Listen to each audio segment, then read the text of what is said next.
Will an e-bike do instead of a car? That's our Techstination. I'm Fred Fishkin. Joining us from Yuba Bikes is President and Chief Operating Officer Pat Cunnane. Thanks for joining us, Pat. Thank you. Give us a little background, first of all, about Yuba Bikes. E-bike companies are proliferating these days. You're doing things a bit different.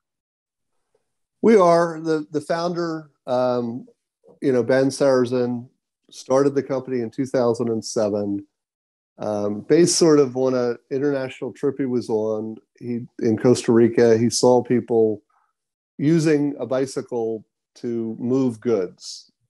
Not riding a bicycle moving goods, but using the wheels of the bike and loading it up with stuff and just, moving it along. And I think that sparked sort of an interest and a curiosity in, well, how do you make it so that it both carries goods and is rideable?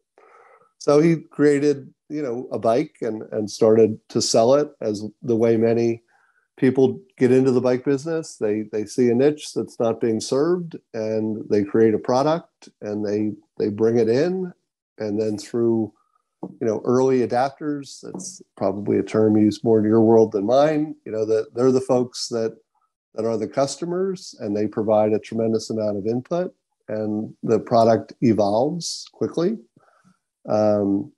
We got into electric bikes, certainly I wasn't at the company, but, pretty early on in the process, realizing that there's a real, opportunity for moving stuff more easily when you have electric assist, but we still sell a very strong number of traditional pedal cargo bikes.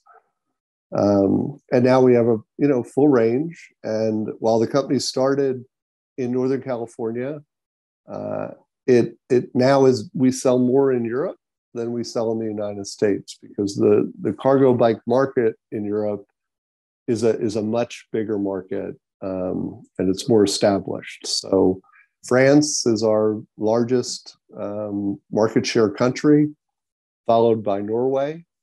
And we have, we see lots of growth opportunity in Europe, and we see a lot of growth opportunity in North America. And currently, as your viewers are aware, we're really hampered by the supply chain, and it's very difficult to get our products into the market at the rate that consumers want them. Yeah, we're hoping that will ease in the coming months. I guess everybody's hoping that. But what is the view from your perspective, improving at all, or is it worsening? It's not worsening, or the worst part is the unpredictability. And, we're still in a pandemic, and, some of the countries that produce a lot of bicycle parts have had very severe shutdowns. Vietnam, where we have a lot of frames made, Singapore, where a lot of the components are made, are two specific countries that have had very long shutdowns that have affected our product. So we see certain parts of the market come back with those, like the hub motor e-bikes, which is not something that Yuba makes. We use a center motor. We feel that that's better for, ultimately, carrying cargo. But that lower end part of the market is, the supply chain is a little bit shorter, because there's a lot more suppliers for that type of a product than there are center motor, really higher end, high quality motors, like from Bosch and Shimano. They're the two main suppliers that we're involved with. When we talk about cargo bikes, what people need to understand is that cargo can be goods, but they can also be families. So tell us about the market for what you're doing and what these bikes are capable of. So interestingly for us, we're very much in the family consumer part of the market. Certainly we have many people that use our bikes for commercial purposes, but I think partly because Ben has young children, he developed some really great accessories that we call add-ons that allow our bikes to really carry up to 3 children, or an adult and a child. So there's a lot of different configurations that we have available that allow people to use them to drop their kids off at school, which is what I read about a lot when consumers contact us, saving them time in the line, getting their kids, some nice fresh air on their way to school. And, really, I think the most important thing is they get to skip the line. So they're not waiting in a car to drop their children off. They're riding their bike right up, and the kids are popping off. So that's definitely a large part of Yuba's market. And we care deeply about developing accessories that make it easier to carry kids. And then on the way home from school, the dad or the mom can stop and get groceries for the week. The bikes are really practical and can absolutely allow families to get rid of a car. And you mentioned the accessories. That versatility is a big part of what Yuba does, allowing people to configure the bikes. So give us an idea of what some of the options are and some of the more popular bikes that you have. So some of the most popular accessories are what we call monkey bars. It's a sort of a rack that goes around the back of the bikes that, depending on the model of bike, the El Mundo or Mundo Lux can carry 3 kids very easily. The Combi is really better suited for 2. So we have seats for children. We also have pads for slightly older children. There are, boards where the kids can rest their feet. And then they easily convert to being able to carry whatever you want in that sort of fenced in area. And then we have a model called the Super Cargo, which is a front loader, is the sort of industry term for it, so that the cargo space is in the front of the bike.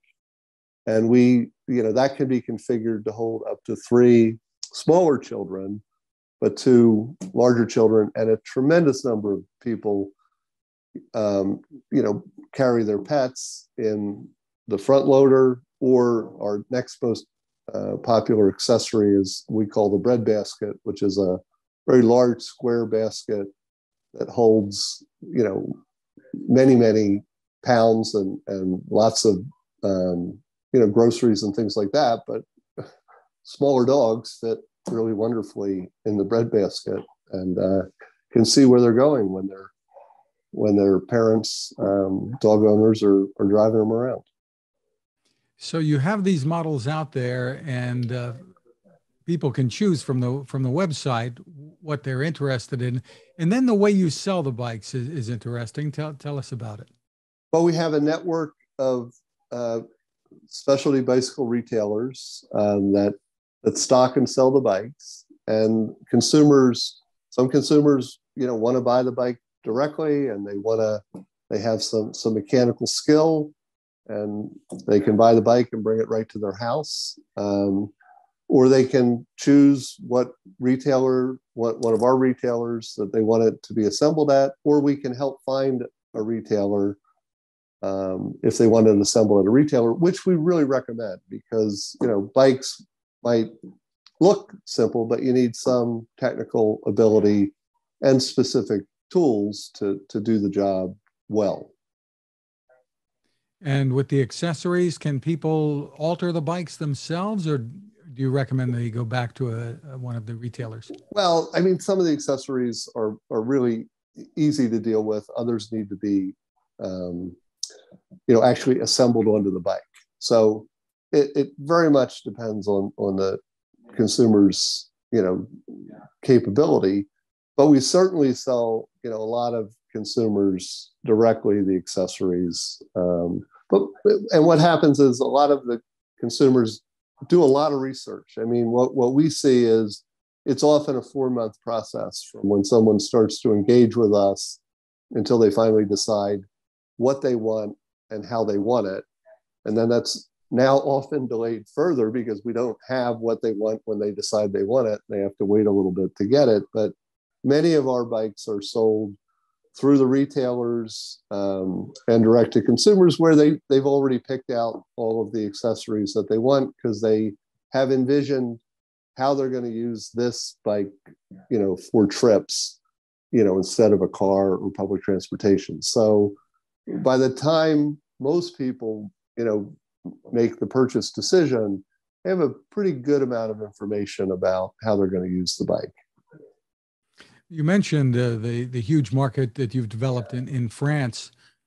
Has the pandemic changed attitudes in this country in a perceptible way for you, that people are looking for this kind of activity, whether it's for transportation or for just a family togetherness thing?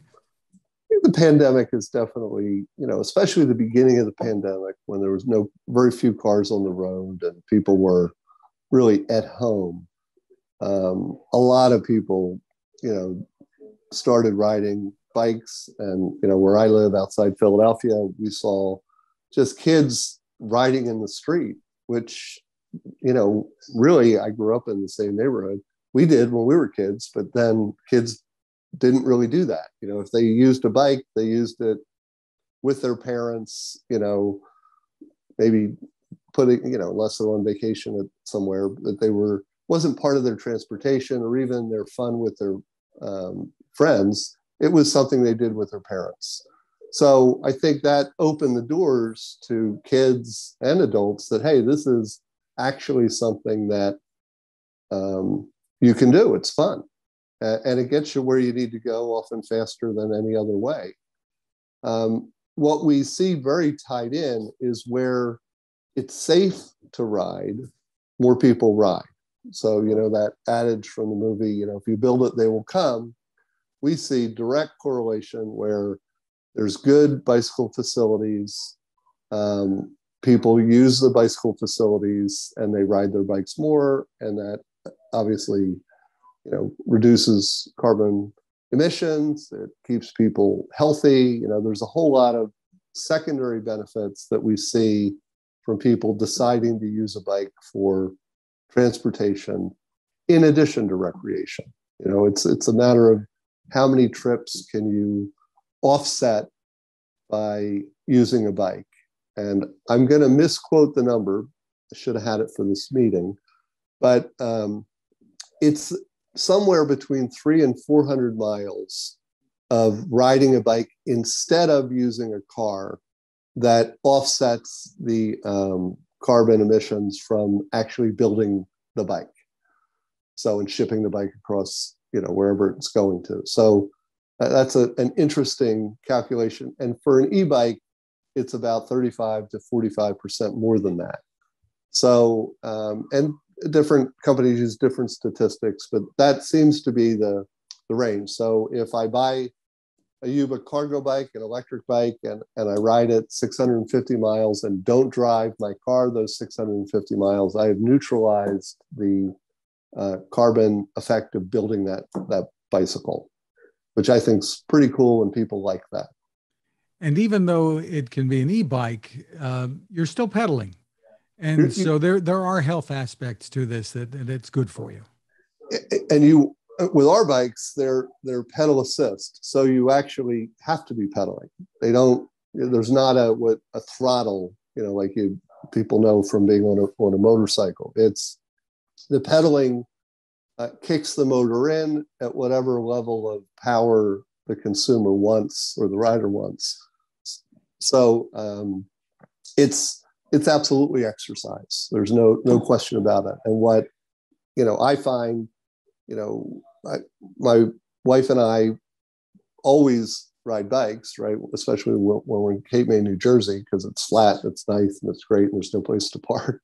But we just ride a farther distance. We still only have the same amount of time, but in that amount of time, instead of going maybe 10 or 11 miles, we're able to go 20 miles. So you're able to get to more spots, and that's what's fabulous about it. Where does pricing start? Our least expensive bike is $1,200. That has been impacted by the tariffs that most folks are aware of. That bike's made in China. It used to be $1,000, $999, and then we go up to over $8,000. So we're with many stops in between. So that's where we are. And the average accessory that we sell retails for under $100. And for more info, where is the best place for people to go? Well, I think the best place to start is on our website, because there's a tremendous amount of information on there and a way to contact us for information. Also, it shows the dealers that have the bikes in stock, so that you can go and get a test ride. Not for sure we're not everywhere in every town, but we're in almost all major metropolitan areas, and test riding can be an important part of the decision making. And I think test riding and talking to people that are in what we call the cargo bike lifestyle, it is really the best way to make the right decision on the kind of a product that you're going to want. There's not, one thing isn't the best thing for everybody. There's many different considerations and budget's obviously one of them. Terrific. Well, the website is Yuba, YUBA bikes.com. Pat Cunnane, thank you so much for taking the time with us. Thank you. I appreciate the opportunity to talk about Yuba.